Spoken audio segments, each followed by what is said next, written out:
Young people nowadays, especially young people nowadays, say, I don't know what I should do. Start telling me what I should do. What should I major in? What kind of job should I do? And they don't do anything. And they get 30 bits of advice from someone. Then they go to someone else and get another 40 bits of advice. Then they go to someone else and get another 50 bits of advice. And they have all this advice from all these people, and they say, well, I asked 100 people and I got 100 different kinds of advice. Yes, that's because you asked 100 people and you got 100 different kinds of advice, because human beings are individuals. They're going to give you individual advice. Until you put yourself to work, you're not going to discover who you are. You're not going to know your strengths, and you're not going to know your weaknesses. Stop being afraid of work.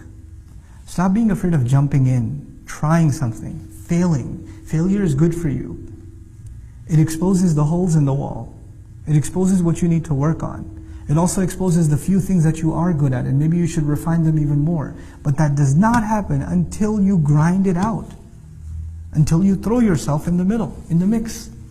You know, I'd like you to think of the fact that, you know, our ruh is from alam al-amr, but this life that Allah gave us here, in which we can put ourselves to work and discover ourselves, is not an unlimited life, is it?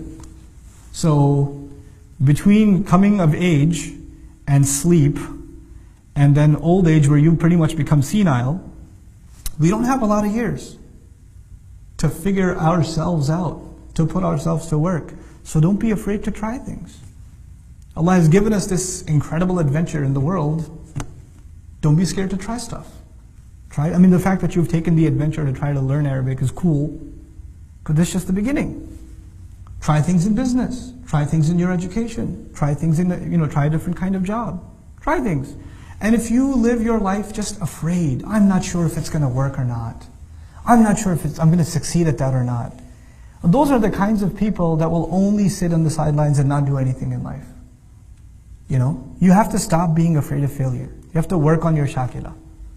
You have to let go of that inhibition. And once you let go of it, amazing things will happen in your life. When you stop being depressed about failures. You know, my favorite student, I've taught, Dream's been around for now 5, you guys are year number 5, it's crazy. You guys are year number 5. One of my favorite students of all time, I'm not going to name him. You know what his problem was? Allah created him not to learn Arabic. That's what I say about him. He's my favorite student. I love him to death. This guy, no matter how hard, and he studied harder than anyone else I know. Day in, day out, he's sitting in class, breaks, everybody else is playing ping pong or slapping each other. He's studying. People are taking lunch breaks. He's studying. He's buried in the notes.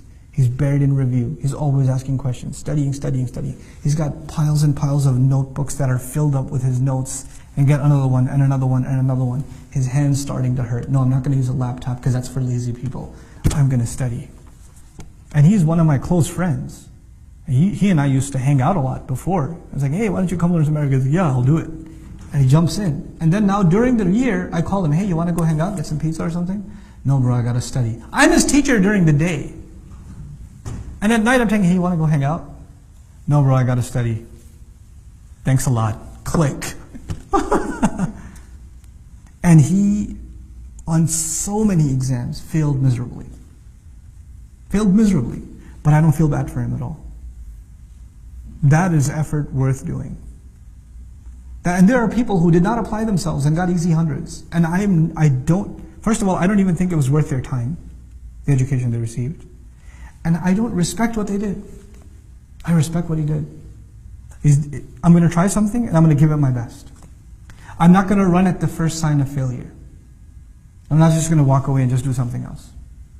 Where there's this idea that even the line of work you're going to do, the career, the pursuits you're going to make, the efforts you're going to make, so long as you find them enjoyable, you should do it. The moment you have a boring day or two, you should be like, I need to do something else.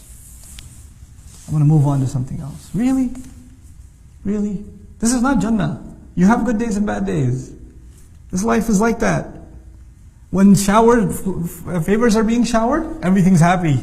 I'm perfect. This is the way I need to be. And the moment things don't go your way, kana ya'usa. Become super depressed. I don't know if this is the thing for me. I don't know if I should even be doing this. It happens to students. They fail one test. Or no, not fail, sorry, you got a 95, astaghfirullah al-azim. How will you show your face to your parents? Who will marry you now that you have a 95? You know? I don't know if I should drop out now because it's not even worth it anymore. Are you serious? Get a little, grow a spine, grow a thick skin. Apply yourself in whatever you do, And this is not just about your studies at the program, at Dream. This is beyond that. In life, have that attitude. Whatever you jump into, really dive in. Dive all in. Yes, seek counsel, but don't over-seek counsel. Don't keep getting advice and not doing anything. You have a few people in your life you can trust. And sometimes some people, they get into this habit where they like to get advice from people. They know they're going to get two different answers. Because they live off of the confusion. They feed off of it. They use that as a scapegoat to not do anything. Well, he said this, but you said this. And they wait for you to say something and say, but he said this. You could have told me that before I told you anything, but you know what? Seek advice, but seek advice with a purpose.